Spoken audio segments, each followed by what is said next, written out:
Frostfang Kleptomancy, and then he just goes ahead and he just gets all this money. It's because supports actually have a lot of kind of dictating in the lane that they have to do, and they're against a range champion, half range champion a lot of the times too in that lane. All right, we're into champion selected. We'll see if top lane continues to be creative between these two teams or if they take it a little more standard this time around. Only time will tell, as the bans are going to be Zoe, Camille, and Aatrox for the side of Clutch Gaming. Banned out by Cloud9 are Cassiopeia and Akali. Means Urgot, Lucian are on the table still. Expect one of those two to be banned away here from Cloud9. The Lucian, which means that Urgot is still up, Sylas is still up, and another thing to consider here too is Clutch Gaming. They had side selection coming into today, and they selected blue side, which means they either want a big first pick or they want to go ahead and wait for this part later where they can grab a good duo for themselves. Because normally you would expect people to pick red if they have something up their sleeve, like one of those kind of semi-funnels. Right, and it looks like they're going to go ahead on the side of Clutch and go for the Alistar first and foremost. They want a powerful engage tool, they want a big frontliner, they want that champion, which honestly throughout the history of League of Legends has had moments of just absolute brilliance when he's great in the meta. Yeah, he has those big kind of play support for that reason. The 5-man ultimate, or the 5-man Q, the knockup, and then the ultimate to survive and get out. Like, this is the dream come true here, but the Ezreal is going to go over, and that becomes very lopsided here because there isn't really that champion that'll match it. Potentially the Kai'Sa, maybe the Draven if Piglet wants to play it. Cloud9 hovering the Sylas here, at least, if nothing else, demonstrating that they're thinking about it, but instead, we'll go back, lock in the Nocturne there for Svenskeren. Sylas is one of those champions I feel like he is, just based on the fact that your abilities change based on what you're up against. Never first pick him. He's so incredibly conditional that you just want to play him into something that you know you're going to get some good ults from. Yes, Alistar ult is good, but what happens if, let's just say they have this random team comp of Alistar, Nidalee, Jace, and Karma, and then you feel really, really bad. So we'll see if that ends up coming up a little bit later on, but with the Ezreal locked in, that is a power pick in the bottom lane. We've seen Sneaky have some good performances on it, and it looks like the response from Clutch is going to be Sivir. Yeah, and they had picked up the Ezreal yesterday. Sneaky had so much damage on it. Survived, got player of the game on it, and here finally the Urgot comes out as a pick. He made it far. He made it really far. The Nocturne was prioritized higher than him. He is flexible here, which means that Clutch Gaming is going to have to find some magic damage from the jungle or from top / maybe the mid wherever Urgot doesn't go, and their composition is going to need some rounding out here. Let's see how Cloud9 want to respond to this. That is 3 pretty powerful ultimates. They're still thinking about that Sylas. I don't know if they would. The Scion.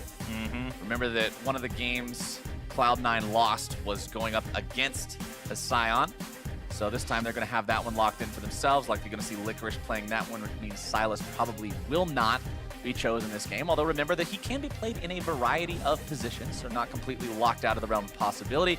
Cloud9, seeing that Clutch Gaming was hovering the Zillion at a couple of different points, they decided to ban that one away. I'm personally very happy about that because team fights are much more difficult to follow when 17 people are reviving. Yeah, Zillion, sometimes he gets his ultimate back in the middle of a fight too because it's such a short cooldown later in the game that it can also trip people up. But with that removed, it removes one of the top laners. There's still Lulu, there's still things like the Kennen and the Karma that can be played up there. It's just the Zillion is the one that a lot of people are going towards because of the utility that he brings later on. Clutch will ban out the Braum for themselves. They don't want to have a slippery 80 carry opponent like Ezreal supported by something that makes him that much harder to catch with very powerful peel like the Braum. Understand that one being taken away. Cloud9 also removing Syndra. They don't want Damonte on that champion that he has plenty of experience on himself. Yeah, and Damonte's been having a really great split. Even though that Clutch Gaming has lost their last 3 games in a row, he has had rather consistent performances across their wins and their losses where he's talking about it where, hey, it's finally Tanner time in 2019. Well, he's really putting his money where his mouth is, and if he can start carrying this team that has Huni and Lyra as well as Piglet on it, then he's really making a name for himself here, and a lot of people have been impressed by his mid lane play. Ornn will be the final ban this game for Clutch Gaming, making sure that Cloud9 aren't able to pick that one up in the support role either.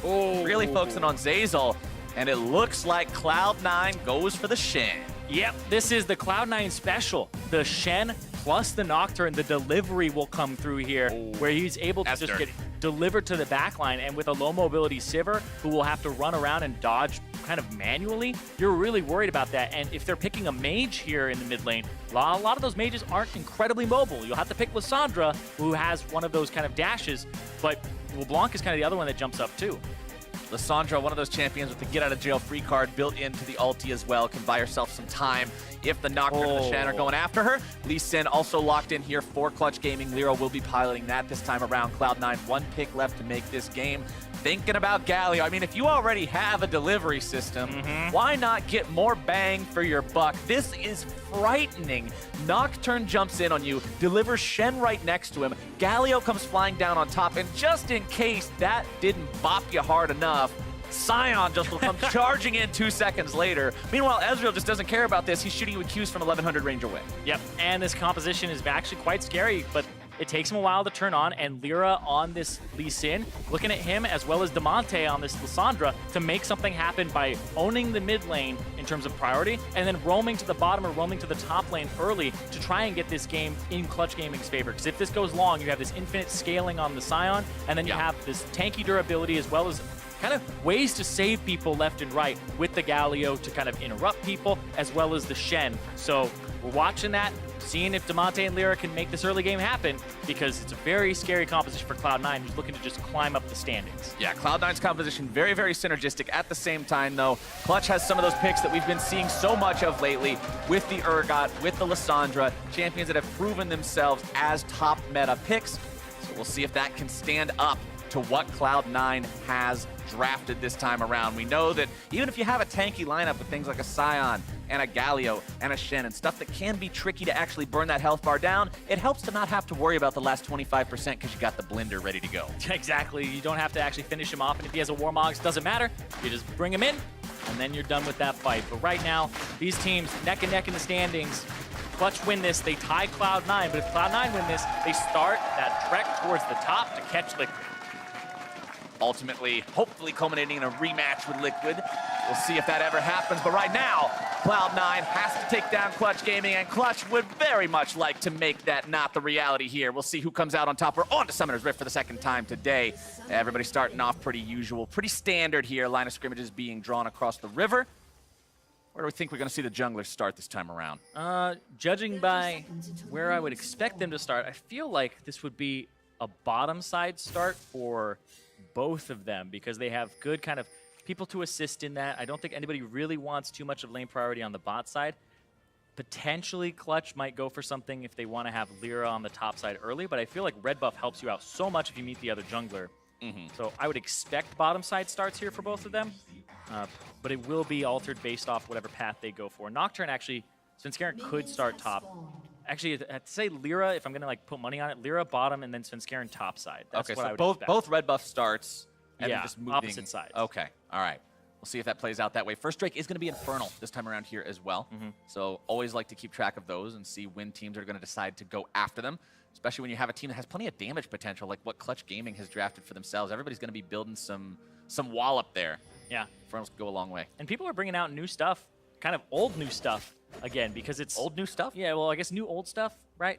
New old stuff. We'll go with that order, because it's the Shen, first time he's being played so far this split, and then last game we had the Swain, which was the first time he was being played. So people are kind of going back to comfort in this The throwbacks. in this kind of first third of the split being over, where they're like, all right, we need to pick up some wins. We need to go back to these things that were working for us before, even if other people aren't playing them. And that's what I really like to see. That was what, honestly, Worlds 2018 was all about to me. And especially with it being such a different tournament and sort of the fall of Korea as the #1 region and everybody else sort of stepping up. And the question was, oh, is the gap closing, bro? No, everybody just finally started playing their own stuff. And that's what I really like to see from any team. Play to your own style. As a Skarner one trick. As a Skarner one trick who wants to build a warrior in a Trinity Force, let me do my damn thing. Let him do his game, right? Let you play League of Legends the way you want. But right here, engage on the bottom side. Here's Lyra. It's C9 going in, but Lyra shows up in time to keep his support alive, and they're going to turn things right back around on to Zeyzal. A first blood over to Clutch Game. And you would never expect that as Cloud9, because they know that Lyra started on the bottom side. They saw him not go for a Scuttle Crab. They had a ward in the Pixel Brush. They had a ward right there at the top of the screen. They knew if that bottom Scuttle was going to get done, and he goes straight from his red to his Krugs, and then he goes bottom lane off of this level 2 advantage that Cloud9 had. It wasn't a level 2 for Vulcan just yet. Creative pathing from Lyra creates opportunity for Clutch Gaming. And Zeyzal, he burns the Ignite in that too. So that's a Summoner spell down also here. Let's take another look at how it played out, because it looked really good for Cloud9. And you can see he's feeding off this too, because he knows that they hit the level 2 first. He's already walking over there. That was great from Vulcan to get that flash double pulverize in there. And then it's the first blood for Lyra. They make them back up, and then he gets the bottom side scuttle. But the thing is he will actually lose his top side blue buff for that. Yeah. He's not able to counter on the bottom side because Zeyzal went to that one. So when you make a play like that, you can lose the opposite side jungle very easily. It is good from Svenskeren recognizing, hey, I've got to get back whatever I can, but you're obviously still going to rack it up as a win for Clutch Gaming. Grabbing the first blood plus assist money there in the bottom lane. Getting the money onto the Lee Sin feels pretty good as well, because that's going to be one of your champions. You really want to be active early on in the game, influence every lane you can. And my test that I always judge Lee Sin by whenever I see him locked in any game is, does he hit level 7 with a scoreline of 0, 0, and 0? If so, why'd you play Lee Sin? And so far, he has not done that, but topside, it's Licorice looking for the solo kill on the Hoonies. One more hit will do it! Brings down the hammer and takes him out. Solo kill for Licorice. And Licorice just solo kills Huni in the top lane. This has not been a good split for Huni at all, and Licorice hasn't missed a beat since Worlds. And this is Urgot. This is a champion that you look at and are like, wow, this guy's really strong in lane. He wins 1v1s. He shoots you with his machine gun over and over again. What do you do back to it? Well, Licorice, just kill him. Yeah, and I have to see this again because it's the E through. Even though he gets the slow, Huni walks forward. Licorice says, okay, I guess I can just charge Q here. You can't go to the side. And he interrupts the disdain. Interrupted it. That's why Huni couldn't get out. And then Licorice knows he can just chase it down. A roar into a smack. And he sends Huni back. Easy money for the side of Cloud9, as they're still down a couple hundred gold here. They're feeling a lot better after that. Notice also the Bramble Vest pickup on the side of Sion. This item was nerfed a while back to be rather cost inefficient, so it feels bad to just buy and sit on in most situations. But most does not include a situation where an opponent is rapidly attacking you over and over, and you can honestly make Urgot take more damage than you do when he uses Perch. Yeah, there was this clip that came out where it was a Rammus with the Horntail, a Rammus with a Bramble Vest up against an Urgot. It doesn't work the same way with just the Bramble Vest, because the Bramble Vest is coded to do, I believe, 1/3 of its damage per attack to the Urgot, because he actually attacks 3 times per second when he uses it. So it's like every second he'll take the full damage of it instead of just him kind of owning himself. But the Rammus W is not coded like that. The Rammus W is a meme. Yeah. That was actually hilarious. For any of y'all who missed the clip, I would highly suggest going back and watching it sometime. But we're going to see Lyra move into the top side of the jungle here, clear out this Scuttle Crab for himself. Currently behind in farm compared to the Nocturne, but honestly, that's what you would expect. Nocturne wants to power farm. We talked about this last game. Hit that level 6, start using those ultis. You're not really a complete champion until you've got that ultimate available. Yeah, and also the fact he lost his blue buff on the top side, it gave Svenskeren a whole nother camp to farm, and then it put him through his whole route, which ended up doing a good job of kind of catching him up in gold, because they have even items right now, and it's only about a 200 gold difference between the two, with Lyra having that extra 200. Despite it being first blood, which should be about 400. So he's about 200 in terms of farm and difference. And we're starting to see solo laners hit level 6 now. A lot of big game-changing ultis on both sides. So as that starts to become reality, I'm going to be watching to see who's making the plays. Remember Cloud9's composition. We talked about as soon as we saw it locked in. Look at the synergy here. How every single ulti seems to work together to just deliver this pain train into the back lines of whoever they want to target. And that's what I'll be watching for as they decide they want to take these fights. Topside, Licorice is just going to continue maintaining control over the lane, shoving things up towards Huni. Huni shouldn't be that blocked off from the farm, though. Playing Urgot, you've got some range. You can farm up rather easily. He's on the back foot. Huni doesn't really get to dictate how this lane is going to go as the ranged champion, and the Sion gets to last hit freely, start getting bonus HP from his Soul Furnace, and he feels really great about that, as Urgot's going to struggle to find relevance in this game early.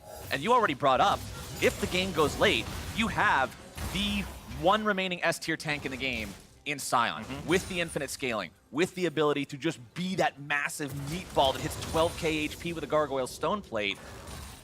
Urgot's not going to do the same thing. No, Urgot's going to finish some people off and maybe get a fear on the back end of it, but a lot of his power comes from the fact that he can chase people down. He's durable himself and is like a semi-tank bruiser. All right, Cloud9 have decided to start up the Infernal. The pit is not swept. Clutch Gaming are aware of what's going on here, but again, the Cloud9 Wombo combo could come out. if Clutch decides to go in after this. Looks like they don't want to give it away for free. Demonte ready to go over the wall. Niski waiting nearby for a taunt in case somebody walks past him. Demonte didn't see him with that Scryer's Bloom. That's taunt down though. There's Lyra down onto the Drake. Reset. Gonna reset slightly. Lyra still has the ability to get into the pit, look to steal it away. Not gonna be able to do it. Flashes over the wall. Instead, the lockdown comes out. Team fight breaks out. Zazel gonna be taken very low, but instead the first kill's gonna go over onto Svenskeren. Lyra falls in retaliation. Gonna be 1-for-1 so far. Cloud9 looking to get themselves away as Licorice makes his way into the fight. Demonte has to flash out over the wall, and Vulcan is stuck in the pit. Hamburger patties for Cloud9. And Lyra kind of goes for broke there with Demonte on the back of that. And that was a fight that almost went the way of Cloud9 and then almost went the way of Clutch Gaming. When we look at it again, there's some few key moments in there where it comes down to just some single presses. And I'm surprised that Clutch Gaming went in that late into the fight where they could have gone in earlier on the first time. We'll see that again right here, where Demonte, he knows there's no taunt on Niski. So when that's used, this is the time to start going towards it and go back in. But Piglet and Vulcan getting zoned on the side. Lyra's gonna flash in, and he doesn't quite get the smite. The smite goes over to Svenskeren. And then right here, Niski actually has his ultimate interrupted by Vulcan getting in there. And then it looks like it's gonna be just this gigantic kind of bounce house, and they stay against the wall because Piglet doesn't find a way in. And there it is, Licorice, choo-choo, the train comes down from top lane. Conductor says, all aboard, and Cloud9 get that kill. Demonte says, see ya, bro.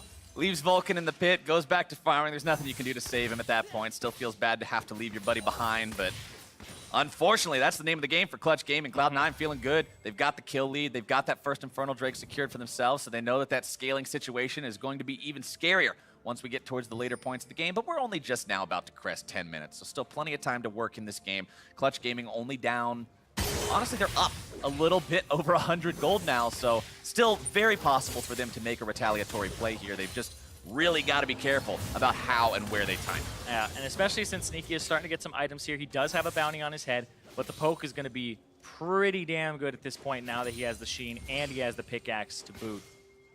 And Clutch Gaming, remember, they've got Piglet on this Sivir, and Piglet was always the guy who pops off on the carry AD carries. The Ashe Jhin meta, I remember, was one of the worst times ever for Piglet because AD carry was more of this supportive role. And seeing him on a champion like Sivir that is that 6-item win condition, that's always got to be in the minds of both these teams. Yeah, and it looks like he's going for the Storm Razor very early on, too, the first item that you get before 9.3, so... Right, we still are on 9.2, no AD carry item revamp yet. No Essence Reaver or anything like that, so he'll just be picking that up and trying to match Sneaky early because he is just farming. I'm surprised he didn't flash into the pit with his brethren. He still had it available and didn't walk around completely either, so that team fight looked like it was a little bit uncoordinated from Clutch. Yeah. And Piglet's one of the guys where he gets criticized for being too aggressive sometimes, and this is one of those cases where maybe he wasn't aggressive enough or his team was too aggressive. Not on the same page one way or the other, it seems, as Svenskeren hovering around bottom side here. He has the ultimate available. Galio ulti not yet up again, but everything else is on the board here for both teams. Demonte just going to continue clearing waves here in the mid lane against Niski. Has a slight CS lead over his Cloud9 opponent, as everywhere else on the map is rather even. Bottom side, Sneaky and Zazel going to continue pushing up here. Turret plating still alive for another 2.5 minutes or so.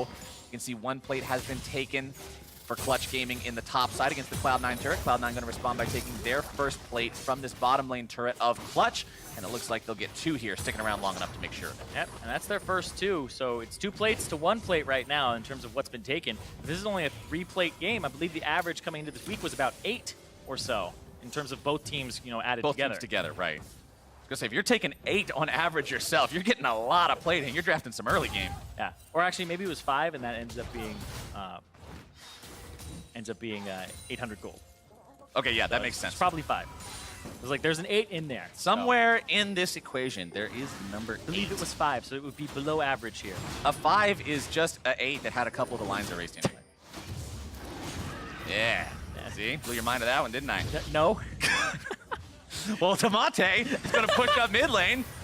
Anyway. Just thinking about calculators, and I'm like, yeah, I guess that's true for like every number, right? Add a side, remove a side.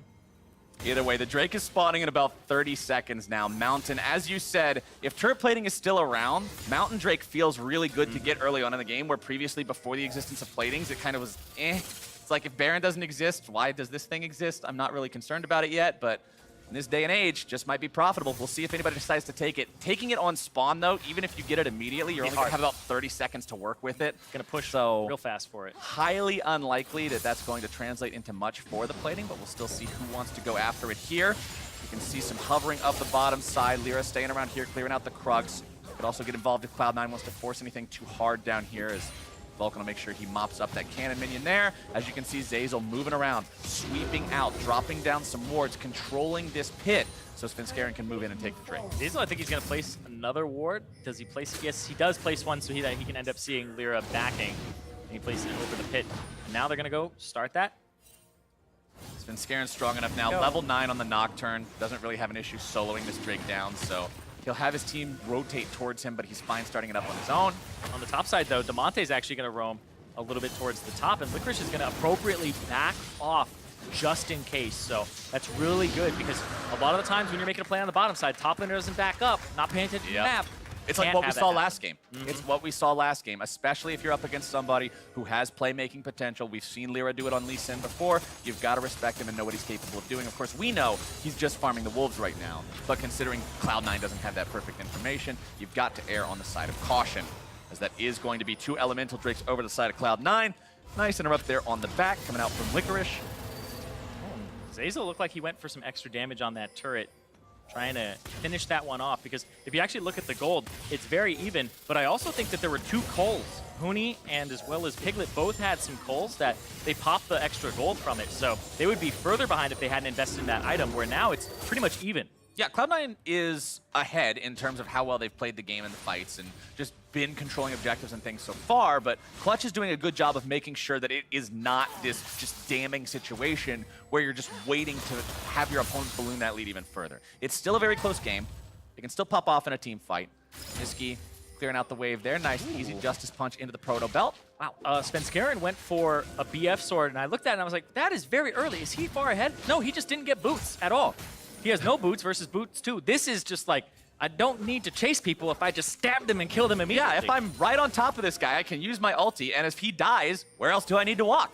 I can just chase him down with my Q, right? It's very easy, as well as maybe if his E goes off too. So I guess it's an interesting choice, and it's very aggressive. So he's just saying, I'm going to get in there and get things done, and then I don't have to worry about the follow-up. But it's kind of a risky situation too, especially with something like the Lissandra in the game.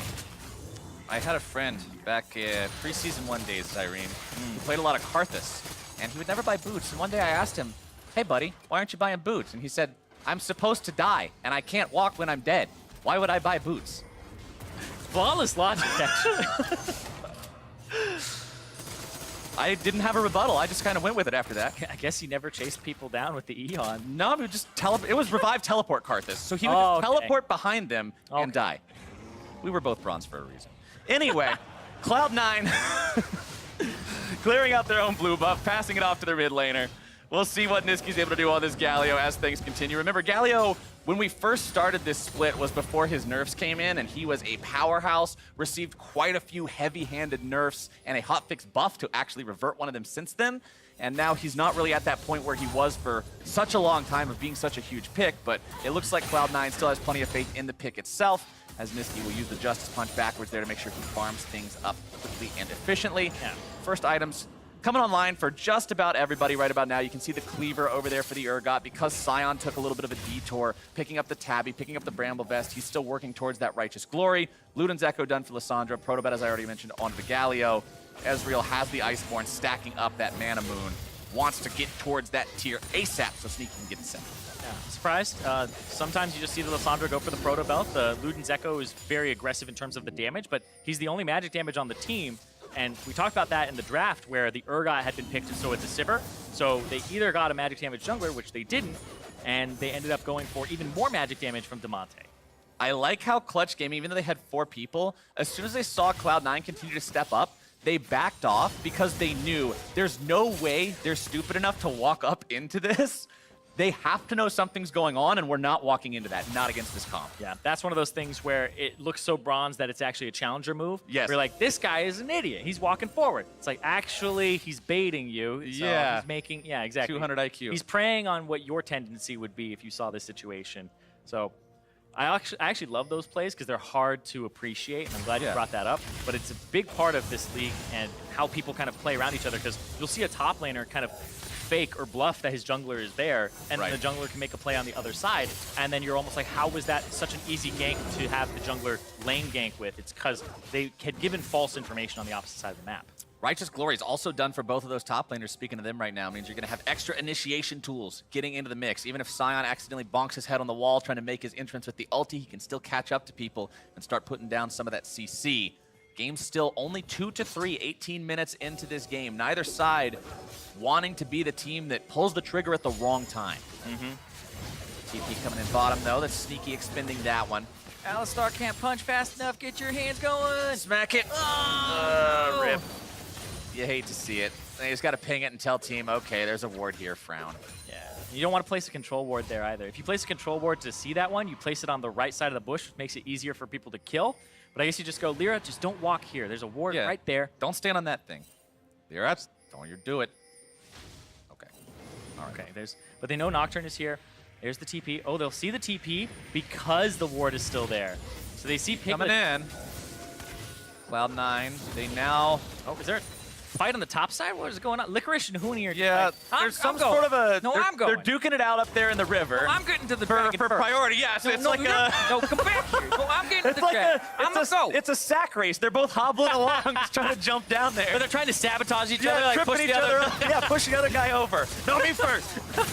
The Licorice, he's waiting. He's like, okay, you can go first. And then he's going to get a boost afterwards. There it is. But here we go. Scarin goes in, making sure he delivers. Zazel right next to him. True shot barrage coming over the wall, finding multiple people. Galio also going to be landing. Lyra taken very low. Piglet already going to be killed off. It's a massive fight for Cloud9. Niski the one to take the kill onto the enemy jungler. They're finishing off another one. It's a kill for Huni. Back onto Sneaky. Clutch at least gets themselves something in return. The fight's still gone the way of Cloud9 overall. The remaining Clutch members low and having to retreat. Huni tries to get himself out, but Licorice and Niski looking to cut off that escape route. Oh, he did it again! Comes down, and they stop him from getting away with the disdain. The damage comes through, and Huni goes home in a body bag. Cloud9 takes the fight, and they take the Drake as the prize. He's casting the disdain pretty much as soon as it's up, but it's getting interrupted by Licorice having the full charge Q on him. He's just making Huni look like a fool on this Urgot and stopping him every single time. Good stuff there from C9, brings them up to a respectable 2,500 gold lead now. And if you noticed in that fight too, Scarin pops the paranoia, and then he waits. He gets the Shen channel on him for a second, and then he goes in knowing that delivery system is primed and ready. And it takes a second. He's just letting it cook. We'll see this one more time as everybody kind of gets into position here. Licorice, he does deja vu, drift off the wall, but right here, Scarin sits, waits, then it goes to the back line, and that's where they start unleashing everything. There's the Galio ultimate, well on top of it, but that is so many people on the back line so fast, and hey, no time to breathe. Time for a dive into the top side. It's Huni going to be taken very low. Lyra now the focus here instead. Paranoia comes out. Lyra barely getting himself away. Huni taken low. Lyra killed off by Scarin. Huni now going to be tanking up the rest of the team. Clutch Gaming have to try to get themselves the hell out of Dodge, but nothing is coming to save them today. DeMonte is going to be taunted up and brought down. Decimating Smash finds its way onto Vulcan, and there's another one. 4 for 0, Cloud9. Licorice looking to make it 5. Piglet is not long for this world. The Smash ain't going to find him, but the buckets of chicken are, and that is the ace for nothing. Cloud9's onto the Baron. And that has double mountain on it. There's going to be no time for a response here. Very clean team fight from Cloud9. It doesn't get much better than that. 5 for 0, and Baron to top it off. Cloud9's feeling great, their fans and the audience are feeling great, and Clutch Gaming has got to be sweating that one. Yeah, this is where Vulcan and Lyra go for a play. Look, they're trying to smack Sneaky against the wall. Sneaky, hit, stunned up. Lyra hits him, kicks him only into the wall, not away from the turret. So now he just gets blasted by that damage, takes a big turret shot, has to get out, and he just gets picked up by Scarin on the back end. And then there's this chase down, Licorice with the smash, and then he just tries to slow everybody else on the back side of it. Even though Piglet is fast, he keeps running, but Piggy's legs can't take him fast enough. Righteous Glory! Righteous Glory will catch you, one way or the other. Licorice has just been doing such a fantastic job in this game. The solo kill top lane, the roams to the bottom side, the ulti mid-team fight, doing the second most damage in this game, and he has a Nocturne and a Galio on his team. And you can see Piglet put in a lot of work in that last team fight for his squad, but you got to question how much of that 4,300 really was meaningful because nobody died. It was split onto multiple targets. That's the thing with Sivir. Yes, you can cut multiple people down at once, but until you're that 6-item Sivir to where it just bounces and kills everyone instantly, splitting that, having the damage split onto everybody else isn't always going to be enough to find the kills if nobody else is stepping up. And when you compare those damage meters, Piglet was just so far away from everyone else, there wasn't that extra to bring down the last 25% of the health. Yeah, exactly. Nobody was able to kind of back him up there because they already had Lyra, who gets picked off at the start, and then Damonte is pretty bursty. Huni is also the second person to die, so it's all in retreat where Piglet's trying to throw these boomerangs into the Scion, trying to say, hey, keep away from me. So a lot of that is kind of buffed up by that damage that he's dealing to Licorice. And honestly, I've got to criticize Clutch a little bit for making that dive in the first place. It seemed very last resort to me. They were diving onto an Ezreal that you know is tricky to dive to begin with, that you know has armor in the Iceborne Gauntlet, so it's not like Lee can one-hit him. It just seemed like they were going for broke in a situation where the game wasn't quite at that point yet, and they got heavily punished. Well, that's what I love about the Cloud9 composition, though, is everybody can get each other's backs almost instantaneously. The Shen ultimate, even the teleports, there's 3 of them. There's Scion ultimate, the 2 other ultimates on that team composition from the Galio and Nocturne, so that everybody can get in there. And if Clutch Gaming are not on the same page, if they aren't all there to make it happen, it's so hard to make an unpredictable fight happen and catch Cloud9 off guard. Because if they're off guard, they're immediately back on it with everybody in attendance. Well, with 7,500 gold now the lead in this game, Cloud9 are comfortably in the lead. And Clutch has to find some sort of a way to defend against this, but Licorice is going to make sure he continues enchanting this mid lane wave with the Baron buff. He'll interrupt Vulcan attempting to back. Tier 2s still standing in both the top and bottom lane for Clutch Gaming. Cloud9 will look to knock those down with the remaining 35 seconds of the Baron buff here. But the dive is happening. No time for turrets when you've got enemy players to kill off. Zazel into the back, able to find the taunt onto 2. Piglet's the first casualty, and now there's no way to win the fight for Clutch Gaming. They've got to get themselves back if they can. They've managed to pop the Guardian Angel on that enemy Nocturne, but that means Sven is getting back up. He'll rejoin the team, and Cloud9 have found yet another win. And that is just a flat-out straight dive. They say this is how you dive a turret straight into the backline. Doesn't matter. Piglet pops his ultimate, flashes, tries to get the hell away. They are on top of him, and they are able to pick him up, no matter how much he squirms. This is still a 5 versus 4 favoring Cloud9. However, some injured health bars are going to mean they need to retreat. Clutch looking to go in. Vulcan's able to find the flash with initiation. But Licorice, the meatball on the front lines, they have nothing to deal with this. Damonte goes in. He's able to find some CC and some damage onto a couple of different members. Licorice still going to be tanking up. Sven barely kept alive. Huni gets the kill. The damage goes through. And Cloud9's able to find the counter-attack. Licorice, he's going to go into the undead form, but he's done his job. He's provided the opportunity for Sneaky to find the triple, and now Lyra and Piglet stand alone. Sneaky is just an absolute artillery cannon on this Ezreal. And they have no answer right now. They just didn't have the damage there. Is Lyra going to take this? I don't know. He's up against so much CC. They're just like piling on each other like, I dare you to do Lyra, it. you remember the last time you tried to jump on Sneaky? It did not work so well. Yeah, and there wasn't even the Shen or the Galio next to him to kind of taunt him and get him off of him. But this fight was one that Piglet, man, he's not there. He's not there at the start. This was the dive initially onto fight. Piglet, right? Svenskeren, point, click, onto Piglet, flashes to extend the range, and then the taunt comes out from Zazel. The flash taunt gets it on him, and then they're able to pick him up.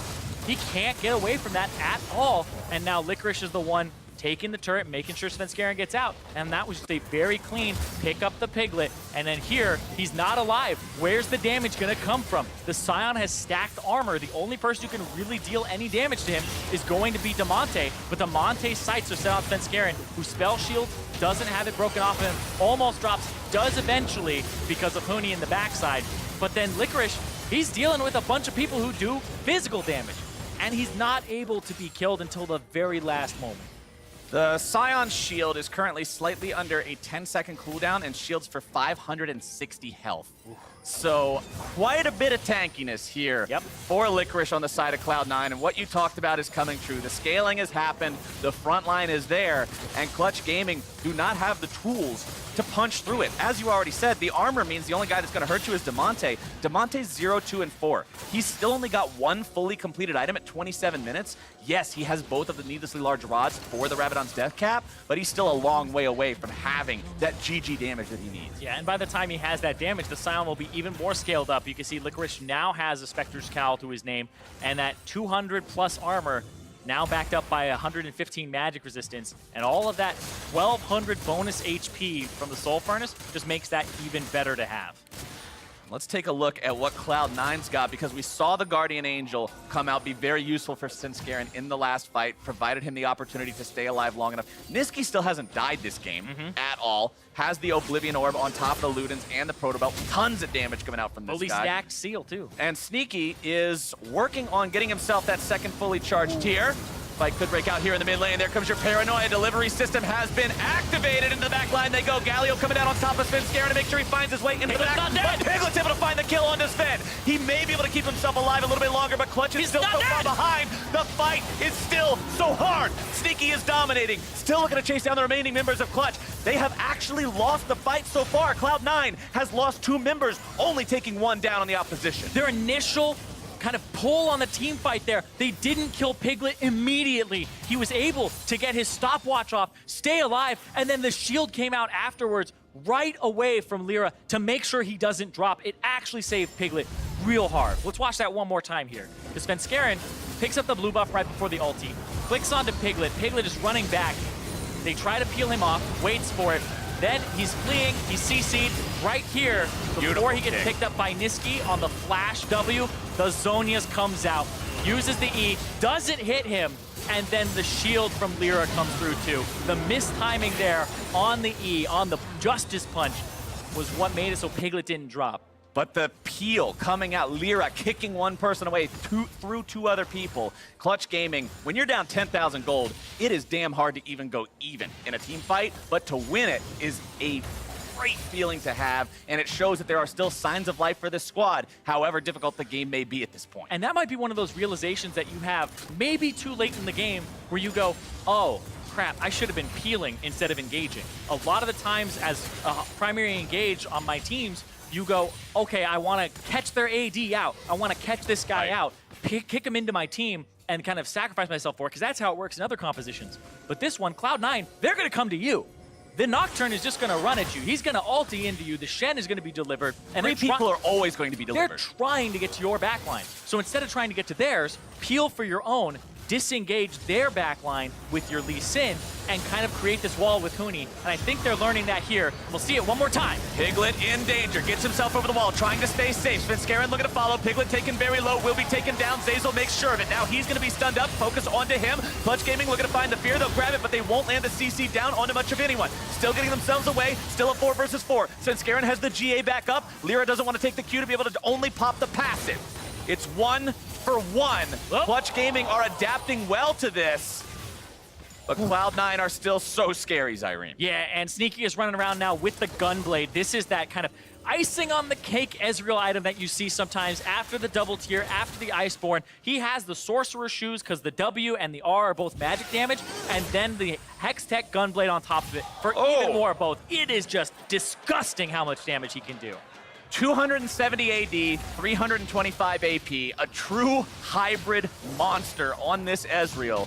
It's going to take one hell of an effort to be able to bring him down, but as you already mentioned, and I have to highlight this again, the job of Clutch isn't kill Sneaky, and it can't be if they win. It has to be peel Piglet, because every single fight, it's Sven, Zazel, and Niski just dogpiling him. Yeah, they have to be able to just get on that backside and make sure that Sneaky, he's the one who's going to be safe here. He's pumping out the damage, so he doesn't need those defensive items. He needs that offensive kind of oomph to him, and that's what he's been picking up. And when you look across at Piglet now, he is at the point where he's at 3.5 items. He's got those big 3 crit things with the Zeal Evolution, the Infinity Edge, plus the Storm Razor, and, so critically, QSS. Taunts from either Galio or the Shen, plus the Fear from the Nocturne can be evaded now. Let's take another look at how Piglet got away from this. Yeah, this one, we'll see here. I believe he flashes, yeah, he flashed before it connected onto him, and then they're able to chase him over the wall. So if the Nocturne ultimate were to hit him first and then he would flash, he would properly disengage and kind of get the rest of the summoner spells out. But he wasn't able to do that. They're able to chase him down, and now, like you said, he's got the QSS, so that fight might look a little different, but Piglet is still just, he is being bullied in this game, and that would have killed. Forcing out the early ultimate. Oh my God! Good Lord! True Shot Barrage just destroys him as Hooney's now going to be trying to take Sneaky down into the back line. He can't even 1v1 him. Sneaky's too strong. Cloud9 will run down the rest of Clutch Gaming in the back line, forcing them away. Vulcan tries to retreat. Licorice goes after him. He's got the CC and he's got the damage. This could surely be the end of the game here as Cloud9 still has one minion. Licorice does not care about tanking up two Nexus turrets. Good boomerang blade there from Piglet to take down the cannon, bring the backdoor protection back up. Lyra But the wants to next get the minion minions. wave is already here. Lyra will be taken down. The taunt plus the damage, and Sneaky's damage just won this game. That True Shot Barrage destroying Demonte was enough, and now Piglet stands alone, but not for long. Sneaky goes forward, the Nexus goes down, and Cloud9 go up to a 4-2 record. What a dominant game there from Sneaky at the end. 11-1 and 6,000 gold bounty to his name. That was just disgusting when that damage came out at the end. The next one's got to be an Ezreal cosplay at this rate. The man is just popping off on this champion time and time again. What even is the damage on True Shot Barrage at that point in the game? Reading the tooltip right now, you are looking at just over 1,250 damage pre-mitigation on True Shot Barrage. And that's what killed Demonte instantly. Yep, and he has Sork shoes to boot too. So Demonte only running around with like 40 MR versus that. Not much HP either, so able to blow him up right quick. And I think there was a W still on him when he came out of Zonia's, so. And one thing that I want to do is say Clutch Gaming seemed to be getting things together towards the end of that game. They learned how to properly respond to the composition. They were playing more for the peel, as you mentioned, onto Piglet, as opposed to trying to dive onto Sneaky before the Cloud9 comp was able to dive onto the Sivir, because you're never going to win that race.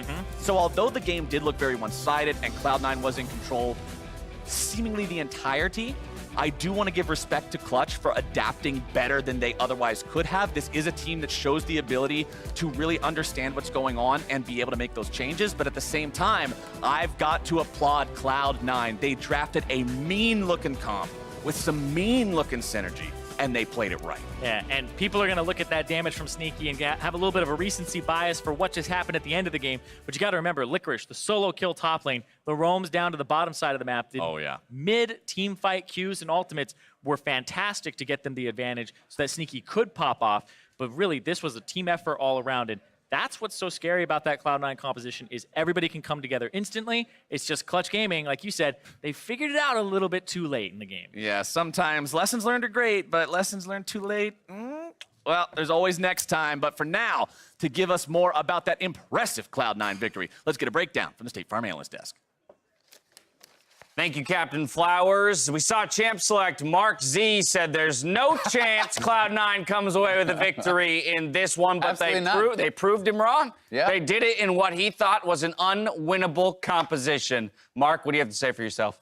Blatant lies, false news, all of it. I don't know. Prove me wrong. Prove me wrong. I think we all heard the same thing.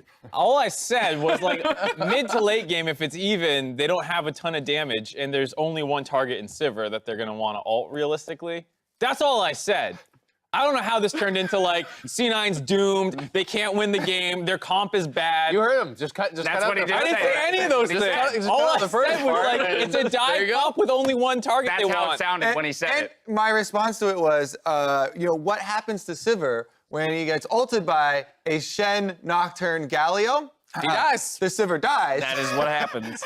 He and almost... that is what happens. That is exactly what happens. Really? We didn't grab any of the replays, but some of those late game fights, when they were up 10K, the Sivir almost got out. Don't believe it. Yeah. If it wasn't a 10K gold, Let's get into the game as it played out. We're going to take a look at Lyra's early jungle path because some interesting stuff happened for them to secure the first blood here in the top lane very early on. Yeah, so it's super common to start red and then go into Krugs because it has so much gold and experience and you want it to respawn faster.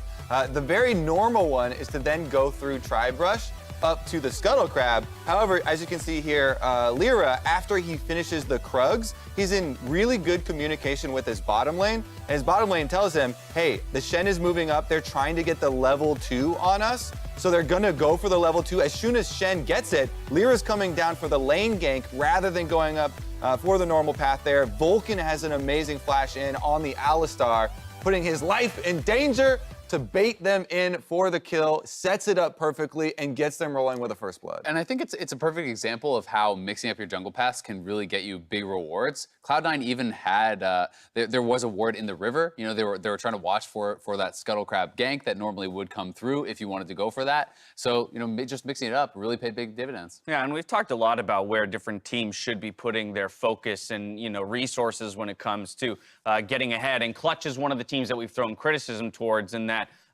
they haven't seemed to made a decision yet this far into the split about who they want to kind of use as their main carry and throw all their weight behind. And I know Piglet in the past has been very, very happy with Lyra and really likes how he jungles. And my favorite part about this example was the communication between them, you know, and kind of getting the enemy bot lane to play into their hands, giving them the level 2 first, baiting them in for it, and then using that appropriately. The problem was, like, they weren't able to convert that nice initial play into anything more because that's when the C9 engage comp starts coming online at 6, and they obviously have a very... Dive comp, engage comp, Sivir. they're very similar terms. I don't know why. I mean, but to your point, right? We've got the Nocturne, we've got the Shen, we've got the Galio. So globals on, or semi-globals on semi-globals on semi-globals, and it makes it very easy to execute. Returning to this idea that for a lot of teams early on in the year, having the one-track mind is sometimes the way to go. Yeah, I think it's very clear what they were trying to do. Both teams knew what the goal was going to be. It's diving onto the Sivir. This time, they actually don't even get the Galio on top of him, but Shen plus Nocturne is enough to take down the Sivir. And this was kind of a one-track mind here for Cloud9, but we were never quite able to see Clutch able to stop that. And partly, I think that is just simply because Cloud9 got individual leads across the map. They got individual leads. There's the solo kill in the top lane, which you never want to see Urgot into Sion. That's absolutely not good. And then the fact that, like, yeah, they split their focus. Once that Nocturne ult came down, half jumped into mid lane to engage, and the other half started cutting back towards red buff, and you split your team fight while the enemy team is very good about coordinating because, like we said, it's an all-dive comp, Kobe. That's exactly what it is, Mark. Thank you for pointing that out. What happens to a Sivir in an all-dive? Are you still mad that I didn't, like, high-five you at the top of the day? Is that where this is coming from? Here's where I want to go with this. With the knowledge of the changes being made to the game, you know, what we're moving towards when it comes to ADC changes and a little bit more power being funneled back into certain marksmen. You know, how compositions like this might interact and how teams might start adjust the building of their compositions to deal with strong AD carries. So, I mean, I think that this is a good composition from Cloud9 to deal with a crit marksman. I would say the next evolution then is if you're building around a one threat or one really important person, such as a crit marksman, then you can maybe start bringing in enchanter sports. Something that deals so well with engage, such as a Janna, maybe even a Lulu. Champions to protect this guy who is that obvious target, and then you can really start to shut it down. Right, not just one enchanter. Let's go two. We got Lulu in the bot lane and Zillion Karma top. in the top lane, Zillion in the mid lane. Oh, baby, Let's yeah, go, with all let's the go. mages top, you We're can start going doing right some back supports. for supports and an ADC. As we go to break, make sure to cast your vote in chat for what you want Gate to draw in Lullustrations on LCS Cooldown. Spam the chat. We'll see you after the break.